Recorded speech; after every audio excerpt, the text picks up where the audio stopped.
25টা বস্তা চেয়েছিলাম, আমি 25টা বস্তা দাও, আপাতত এটাকে এই ঘোগটাকে মারবো, সেটাও পর্যন্ত পাওয়া যায়নি। মাত্র 25টা বস্তা হলেও ওইটাই আটকানো যেত। 65 লক্ষ টাকার উপরে আমার শেষ হয়ে গেছে। মাত্র 25টা বস্তা চেয়েছিলেন পাঁশকুড়ার জঁতরা গ্রামের গণেশ ভূঁইয়া।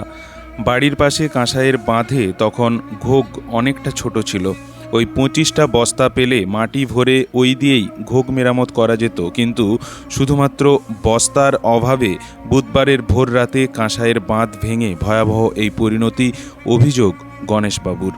জলের তোড়ে ভেসে গেছে একমাত্র বসত বাড়ি। সোনা দানা কাগজপত্র সবই বাড়ির মধ্যে ছিল। স্ত্রী সাথে 11 বছরের ছোট্ট সন্তানকে শ্বশুর বাড়িতে রেখে গণেশবাবুর দিন কাটছে এখন ভেঙে যাওয়া ওই বাড়ির পাশে গাছের তলায় কলা ভেলার ওপর। নিজের শেষ সম্বলটুকু দিয়ে 65 লক্ষ টাকা ব্যয় করে স্বপ্নের বাড়ি বানিয়েছিলেন পাঁশকুড়ার এই জঁতরা গ্রামের গণেশ ভূঁইয়া। সব শেষ। গণেশবাবুর আক্ষেপ, এত বড় বিপদ, ভিটেমাটি হারিয়েছেন তিনি, কিন্তু প্রশাসনের সহায়তা তেমন কিছুই মেলেনি।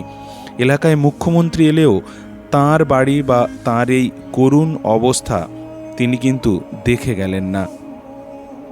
এখান পর্যন্ত আসেনি, কোনো প্রশাসনের লোক এখান পর্যন্ত আসতে দেয়নি, আসেনি। আর ইচ্ছাকৃতভাবেই এই এই ঘোগটাকে তৈরি করা হয়েছে। মেন বাঁধের উপরে একটা ঘোগ ছিল, সেটাকে নজর দিয়ে এইটাকে জিনিসটাকে হালকা করে 25টা বস্তা চেয়েছিলাম, আমি 25টা বস্তা দাও, আপাতত এটাকে এই ঘোগটাকে মারবো, সেটাও পর্যন্ত পাওয়া যায়নি। মাত্র 25টা বস্তা হলেও ওইটাই আটকানো যেত। 65 লক্ষ টাকার উপরে আমার শেষ হয়ে গেছে। মাথার উপর ছাদ নেই, একটা 8-9 বছরের বাচ্চা, আর একটা 11-12 বছরের বাচ্চা। আবার এখন কি করবো আমি সেটাই খুঁজে পাচ্ছি নি। খাবো কি, থাকবো কোথায়, সব শেষ হয়ে গেল আমার।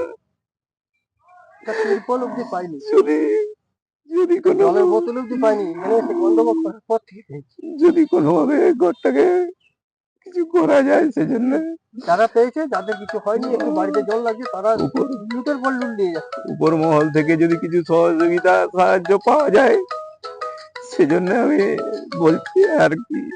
আপনার পরিবার সবাই এখন কোথায়? এখন আমার শ্বশুর বাড়িতে আছে,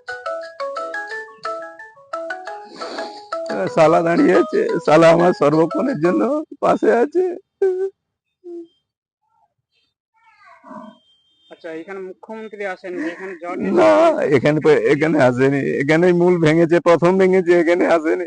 মুখ্যমন্ত্রী ছেড়ে কোনো কেউ, একটা বড় কেউ কেউ কেউ প্রশাসনের, কেউ কেউ কোনো সরকারি কাউকে আমরা দেখতে পাইনি, এখনো অব্দি দেখতে এখনো পাইনি। পর্যন্ত আসেনি। আর যত গাফিলতি হয়েছে, কোনো বাঁধের কোনো কাজই হয়নি।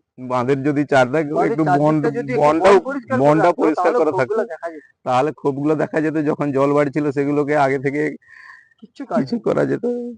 আমার সর্বনাশ হয়ে গেছে, শেষ হয়ে গেছে। আমারই বাড়িটা একমাত্র ক্ষতি হয়েছে, দেখে নিছে যে একটা বাড়ি, কি হবে, ক্ষতি একটাই হয়ে যাক। বাড়ি। যা যা ভাঙছে সোজা একবারে সঙ্গে সঙ্গে আমার বাড়ির উপরে। কিচ্ছু বের করতে পারিনি। আমি সোনা দানা থেকে শুরু করে আবার কাগজপত্র ওইদিকে সব ফ্রিজ ভেসে চলে গেছে, সব ফ্রিজ নেই, কিছু মোটরসাইকেল রাখা হয়ে পড়ে উপরে আছে। তুলতে পারিনি। আমার মোটর সাইকেল ভেতরে, আবার সমস্ত কিছু, খালি এই একটা মোবাইল ফোন। আর আমার স্ত্রীর মোবাইল ফোনটা যা এখানে আসছে সঙ্গে সঙ্গে দেখি প্রচন্ড স্রোত।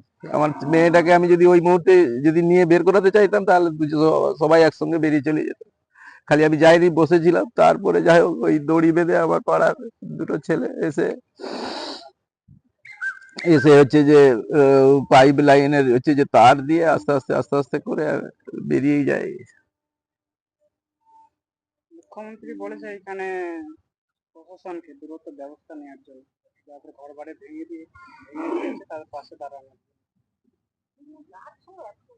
বলেছে তো কোথায়, কাউকে তো আমরা দেখতে পাইনি, এখনো অব্দি কাউকে দেখতে পাইনি। জানিনি কিভাবে, কি প্রশাসন কি দেখছে, কাকে দেখছে, কোথায় দেখছে, এখনো অব্দি আমরা বুঝতে পারিনি। এতটুকু আমরা জানতাম যে যখন ঘটনাস্থলে, কোথাও ঘটনাস্থলে পরিদর্শনে যায়, মেইন ঘটনাস্থল অব্দি পৌঁছায়, কিন্তু ঘটনাস্থল অব্দি আমাদেরকে দেখাতে পারবেন কেউ, মানে কোনোভাবেই কেউ দেখাতে পারবেন যে আমরা ঘটনাস্থল অব্দি পৌঁছেছি। কেউ পৌঁছাতে পারেনি ঘটনাস্থলে। তার আগে থেকেই ঘুরে চলে গেছে। তাদের কথাবার্তা কার বয়ান নিয়েছে, কার নিয়েছে, নিয়ে নিয়ে চলে গেছে।